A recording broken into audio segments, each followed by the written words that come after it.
Assalamualaikum warahmatullahi wabarakatuh. Alhamdulillahirabbil alamin. Wassalatu wassalamu ala asrofil anbiya'i wal mursalin sayyidina wa habibina Muhammadin sallallahu alaihi wasallam wa ala alihi wa sahbihi ajma'in, amma ba'du. Sahabat kurma yang berbahagia, alhamdulillah, pada kesempatan kali ini saya diberi suatu kenikmatan, suatu kesempatan yang sangat luar biasa, yakni dapat hadir di hadapan sahabat-sahabat kurma sekalian dalam rangka berbagi sesuatu yang mungkin sedikit tapi mudah-mudahan bermanfaat untuk sahabat-sahabat kurma sekalian. Sahabat-sahabat kurma, pada kesempatan kali ini saya akan berbagi tentang harapan, tentang doa, tentang keputusasaan. Kita dalam kehidupan sehari-hari, sahabat-sahabat, seringkali mendapatkan situasi yang tidak menyenangkan. Mungkin kita sedang mengusahakan untuk menjadi juara kelas. Kita mungkin berusaha untuk memenangi suatu perlombaan. Kita mungkin sedang menggarap suatu proyek. Atau kita bekerja.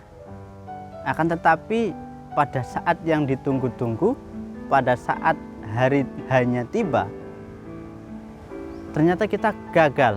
Ternyata kita tidak mendapatkan semuanya. Nah, ketika dalam kondisi gagal semacam itu, teman-teman, seringkali kita merasa bahwa Tuhan sedang menyiksa kita. Tuhan sedang tidak baik kepada kita. Padahal Allah Subhanahu wa Ta'ala di dalam Al-Quran melarang kita, hamba-hambanya, untuk berputus asa. Allah berfirman, La tai'asu mir rauhillah. Manusia, janganlah kalian semuanya berputus asa dari rahmat Allah, dari belas kasih Allah. Nah, teman-teman, sahabat-sahabat, saya ingin bertanya kepada kalian, kira-kira Allah melarang, memerintah sesuatu, apakah secara sembarangan? Tentu saja tidak. Ketika Allah melarang, ketika Allah memerintah, itu pasti ada hal-hal yang melatar belakangi. Nah, di sini saya akan mencoba untuk menyampaikan setidaknya dua hal yang menjadi latar belakang menurut beberapa referensi. Yang pertama akan saya sampaikan adalah dari kitab Tanbihul Ghafilin karya Imam As-Samarqandi. Di situ ada dialog antara seseorang dengan ulama. Seseorang ini bertanya kepada ulama, Man a'jazun nasi? Siapakah manusia yang paling lemah?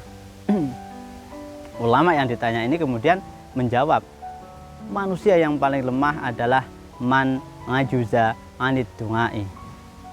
Orang yang paling lemah adalah orang yang tidak mampu berdoa. Nah, teman-teman, mari kita pikirkan, orang yang tidak mampu berdoa, untuk berdoa saja dia tidak mampu, teman-teman, kita bisa simpulkan bahwa dia adalah orang yang berputus asa. Dia berputus asa dari rahmat Allah. Nah, secara eksplisit, secara tersirat, artinya Allah sebenarnya lewat wala tai'asu mir rauhillah itu melarang kita untuk menjadi manusia yang paling lemah. Allah tidak ingin hamba-hambanya menjadi orang yang lemah. Oleh karena itu Allah melarang. Itu alasan yang pertama. Allah menginginkan kita menjadi kuat. Karena la yukallifullahu nafsan illa wus'aha. Allah tidak akan memberi kita beban melebihi kadar dari kemampuan kita. Itu alasan yang pertama. Dan alasan yang kedua, teman-teman, ini saya temukan juga di dalam kitab yang sama, yaitu Tanbihul Ghafilin karya Imam As-Samarqandi. Tapi kali ini merupakan pesan dari Nabi Daud kepada putranya, yaitu Nabi Sulaiman. Nabi Daud bilang seperti ini, "Ya bani, wahai anakku, innama yustadallu ala taqwar rajuli bisalasin." Ada 3 hal yang dapat kita jadikan tolok ukur seseorang itu bisa dikatakan bertakwa. Yang pertama, husnit tawakkuli fi malam yanal. Yang kedua, husnir ridho fi ma qad nala. Yang ketiga, husnis sabri fi ma qad fata. Parameter ketakwaan seseorang yang pertama, sahabat-sahabat kurma sekalian, adalah tawakal. Tawakal kita ketika kita berusaha mendapatkan sesuatu tetapi gagal. Fima lam yanal, ketika kita tidak berhasil mendapatkan sesuatu, kita tawakal, kita berserah diri kepada Allah. Artinya memang itu bukan takdir yang diperuntukkan kepada kita. Itu parameter yang pertama. Kemudian parameter yang kedua, teman-teman, husnir ridho fima qad nala. Ketika kita akhirnya dalam usaha-usaha tertentu mendapatkan, kita berhasil mendapatkan sesuatu, entah itu sedikit atau banyak, atau cukup, atau mungkin berlebihan, kita ridho kepada Allah. Apapun yang diberikan oleh Allah kepada kita, kita ridho, kita menerimanya dengan baik. Itu ukuran takwa yang kedua. Kemudian ukuran takwa yang ketiga, teman-teman, adalah husnus sabri fima qad fata. Kita bersabar ketika kita pada suatu momen, pada suatu ketika kehilangan sesuatu.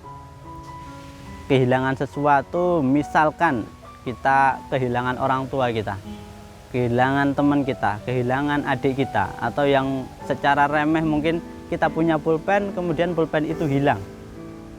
Nah, dalam kondisi itu kalau kita bersabar, teman-teman, maka kita layak untuk disebut menjadi orang-orang bertakwa. Terus sebenarnya takwa itu apa pentingnya?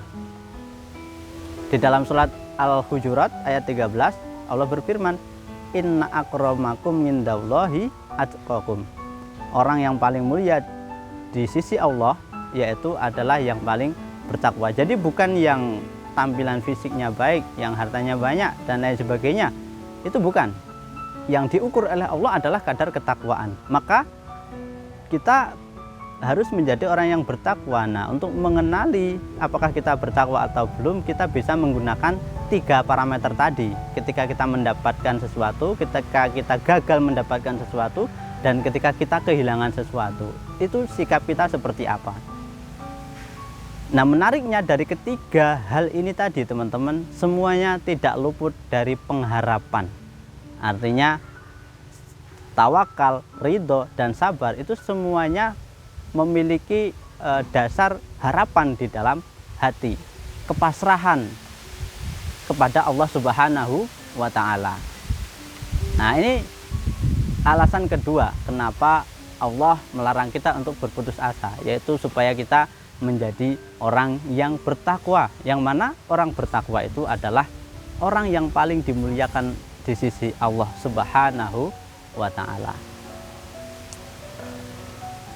Mungkin teman-teman itu saja yang bisa saya sampaikan, akan tetapi sebelum saya akhiri, saya teringat satu perkataan dari guru saya. Guru saya pernah berkata seperti ini, doa adalah cara terbaik untuk merawat optimisme. Ini kaitannya sama yang pertama tadi. Ketika kita berdoa, maka sebenarnya kita sedang menjaga harapan-harapan itu. Ketika kita mampu untuk berdoa, ketika kita terus-menerus menjaga doa-doa kita, maka sebenarnya kita juga sedang menjaga harapan-harapan itu, menjaga optimisme hidup kita. Dengan optimisme terjaga, maka kita tidak akan jatuh kepada putus asa. Sekian teman-teman, mudah-mudahan bermanfaat. Apabila saya dari awal sampai akhir banyak salah kata, mohon maaf yang sebesar-besarnya. Akhirul kalam, wassalamualaikum warahmatullahi wabarakatuh.